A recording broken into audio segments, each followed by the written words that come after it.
دیکھیے کسی کو گناہوں پر آمادہ کرنے کے لیے شیطان کے پاس تین ہی راستے ہیں، وہ تین ہی طریقے استعمال کرتا ہے، چوتھا طریقہ نہیں ہے۔ یا تو شیطان براہ راست آپ پر حملہ کرے گا، یا نفس کے ذریعے آپ پر حملہ کرے گا، یا آپ کی بری صحبت کے ذریعے آپ پر حملہ کرے گا۔ دیکھیے آپ اپنے دوستوں کے ساتھ بازار میں جا رہے ہیں اور اچانک سڑک کے اس پار آپ کی نظر ایک عورت پر پڑتی ہے، آپ اللہ جل وعلا کے خوف سے اپنی نظریں جھکا لیتے ہیں۔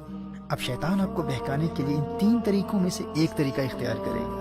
یا تو آپ پر وہ خود براہ راست حملہ کرے گا، آپ سے بار بار کہے گا کہ کوئی بات نہیں، ایک مرتبہ پھر دیکھ لے، تجھے اس کے حسن کا اندازہ ہی نہیں ہے، ایک مرتبہ دیکھ لے، دیکھ وہ تیری طرف دیکھ بھی رہی ہے۔ اب اگر آپ کا ایمان مضبوط ہے تو آپ اعوذ باللہ پڑھ کر اور لا حول ولا قوت الا باللہ العلی العظیم پڑھ کر ان برے خیالات کو دور کر دیں گے۔ اور شیطان ان خیالات کے ذریعے ہی آپ پر حملہ کیا کرتا ہے، جسمانی طور پر اپنے ہاتھوں سے وہ آپ کا چہرہ اس لڑکی کی طرف پھیر کر آپ کو مجبور نہیں کر سکتا۔ اور شیطان کا دوسرا طریقہ کیا ہے؟ شیطان آپ کے نفس کے ذریعے آپ کو بہکانے کی کوشش کرے گا، لیکن اگر آپ نے اپنے نفس کو پہلے سے ہی قابو میں رکھا ہوا ہے تو اب شیطان کے پاس ایک ہی راستہ بچتا ہے، اب وہ آپ کی بری صحبت کو استعمال کرے گا۔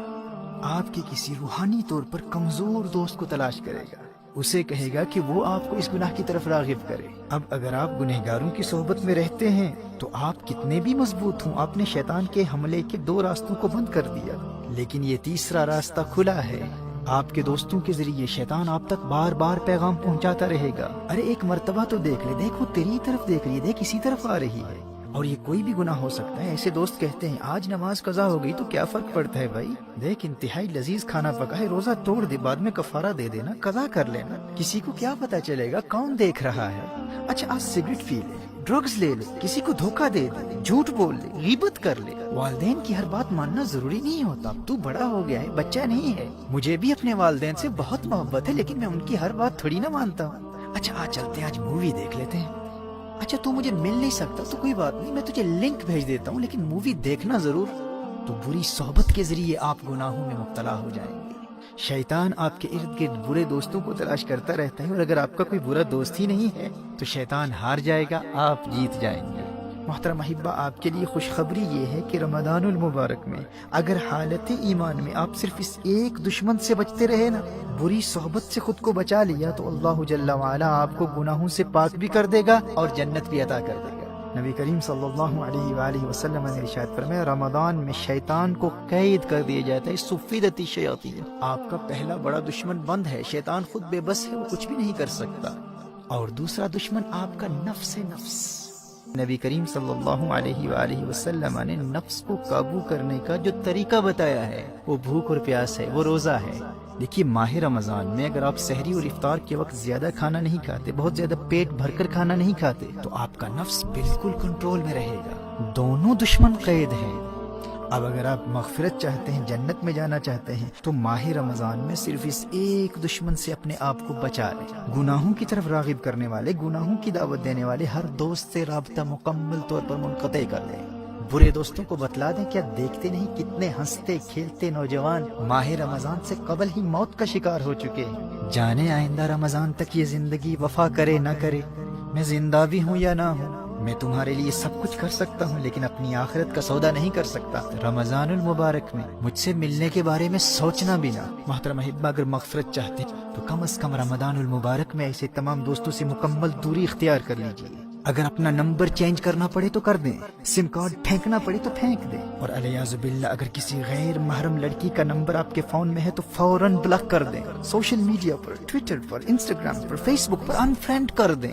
شیطان کے براہ راست حملوں کا سلسلہ بند ہے، اور بھوک اور پیاس کے ذریعے، روزے کے ذریعے نفس بھی قابو میں، بس ایک ہی راستہ کھلا ہے، وہ بری صحبت کا ہے۔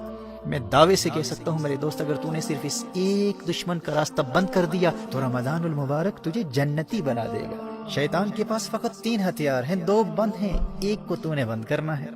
اور یاد رکھنا، دور حاضر میں بری صحبت صرف انسان ہی نہیں ہے، T V, internet, smart phones اور سوشل میڈیا کا غلط استعمال، یہ تمام بیڈ کمپنی ہے۔ اور اگر مجبوری میں اسکول کے کام کے لیے، ہوم ورک کے لیے، کالج اور یونیورسٹی کے اسائنمنٹس کے لیے، یا بزنس کے کسی کام کے لیے انٹرنیٹ کا استعمال کرنا ضروری ہے، تو اپنے پی سی کو، اپنے کمپیوٹر کو یا لیپ ٹاپ کو اپنے لیونگ روم میں استعمال کرنے کے لیے خود کو پابند کر لے کہ اگر تو فون پر بھی انٹرنیٹ کا استعمال کرے گا تو اس کمرے میں کرے گا جہاں تیرے والدین موجود ہیں، تیرے بھائی بہن موجود ہیں، تاکہ ان کی موجودگی تجھے انٹرنیٹ پر مختلف قسم کی برائی پر مشتمل شرمناک مٹیریل یا بری سائٹس پر جانے سے بچائے رکھے۔ اور اگر جہنم کی آگ سے بچنے اور جنت کے حصول کے لیے تو یہ ایک کام بھی نہیں کر سکتا، خود کو بری صحبت سے نہیں بچا سکتا، اور اس خوش فہمی میں ہے کہ مفت ہی میں جنت مل جائے گی، تو اللہ کی رحمت کا مذاق اڑا کر اپنا ایمان برباد کرنے والے اللہ کا کلام سن لے۔ تو کیا سمجھتا ہے کہ اللہ آخرت میں انصاف نہیں کرے گا؟ تو نے جنت کو اتنا سستا سمجھ رکھا ہے؟ اللہ قرآن میں ارشاد فرماتا ہے، ام حسب الذین اجترحوا السیئات ان نجعلهم كالذین آمنوا وعملوا الصالحات سواء محیاهم ومماتهم ساء ما يحکمون۔ سورہ جاسیہ میں ارشاد فرمایا، کیا جنہوں نے برائیوں کا ارتکاب کیا یہ سمجھتے ہیں کہ ہم انہیں ان جیسا کر دیں گے جو ایمان لائے اور اچھے کام کیے؟ یعنی جو جنت نیک لوگوں کے لیے، وہ جنت یوں ہی مفت میں بے ایمانوں اور گنہگاروں کو بھی عطا کر دے۔ فرمایا ساء ما یحکمون، کیا ہی برا حکم لگاتے ہیں۔ میرے دوست ہوش کے ناخن لے، قدر کر تو اللہ کے اس پیارے مہمان کی کہ اس نے تیرے لیے کامیابی کا راستہ کتنا آسان کر دیا ہے۔ دونوں جہانوں کی کامیابی کے لیے اس میں تو نے فقط ایک دشمن کا مقابلہ کرنا ہے، تو نے صرف بری صحبت سے بچنا ہے۔